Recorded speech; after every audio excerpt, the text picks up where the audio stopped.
Welcome back to the channel, guys. I am the Drunken Goth, and in today's video we are going to be taking a look at some of the common issues with the Maserati 3200 and 4200. So first up, we're going to take a look at Maserati 4200 exhaust problems, mainly the catalytic converter. So the catalytic converter has a very odd design in that the pipe almost looks crushed just behind the bulk of the cap material. This is done so that it can avoid the steering rack underneath the car. But the problem with this is that as the cap material starts to break down over time, what happens is it starts to fall apart, degrade from the centre, as you're about to see in the picture, and then fills this crushed space that's designed to avoid the steering rack. This then causes the exhaust system to become blocked, and even parts of the cap blow back into the engine and eventually causes engine failure. I would always recommend trying to upgrade away from the standard caps whenever possible if looking to buy 4200. My recommendation would always be to go for something like the Rini, as the ones pictured above, as they are a lot better quality, they will last a lot longer and avoid this problem, as well as they do improve the sound of the car a hell of a lot.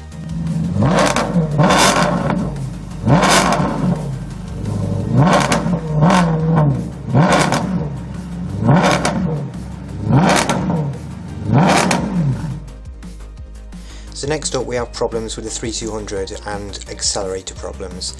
This usually comes from two places. It's the throttle body and the throttle potentiometer on the accelerator pedal. These are two very common and very known problems, and I would always recommend, if you are looking to buy one, that you make sure this has been done before you purchase it. There are several ways to sort the problems. They are an upgrade to the throttle body, which is brushless, and an upgraded part for the potentiometer on the pedal. But with it being one of those problems that's fairly common to the car, I would always try and make sure it's sorted before you purchase. Next up we have problems with the Maserati 4200 oil pump. Now this unfortunately is fairly common and very serious. The first sign is a bit of a drop in oil pressure, which is something you should always keep an eye on anyway with cars like this. But what it is indicative of is that the oil pump is beginning to break down. What happens is moisture ingress. As moisture enters and builds up in the pump, rust builds up in the pump, and then as you can see in the picture above, the weakest point is then the first point to suffer. This then loses all drive to the pump and eventually leads to engine failure. Next up we have problems with the Maserati 3200 suspension. Now if you've seen my previous video about problems with the 355 Ferrari, then it's essentially the same. It can be one of two things, either the actuators or the ECU. Usually it's the actuators. They have a plastic gear inside that breaks down over time and stops the shock from adjusting. Now there's two options for this. You can repair the actuators or you can replace them, and if you're looking to Corvette actuators, they are considerably cheaper than Ferrari, so I'd always recommend trying to go down this route.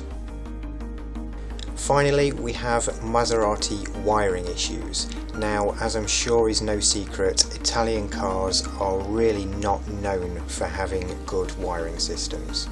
While I would love to be able to give you some specific examples, I have seen that many different issues over the years that it's really hard to put your finger on one specific problem. It can be anything from broken down wires, dry connections, or even corrosion building up in the plugs. But with how common it is, most Maserati owners will at some point during their ownership experience a wiring issue that they will have to deal with. Well, that is it for today's video, guys. If you enjoyed it, please drop a like on it, please subscribe to the channel, and I will see you all in the next one. Bye bye.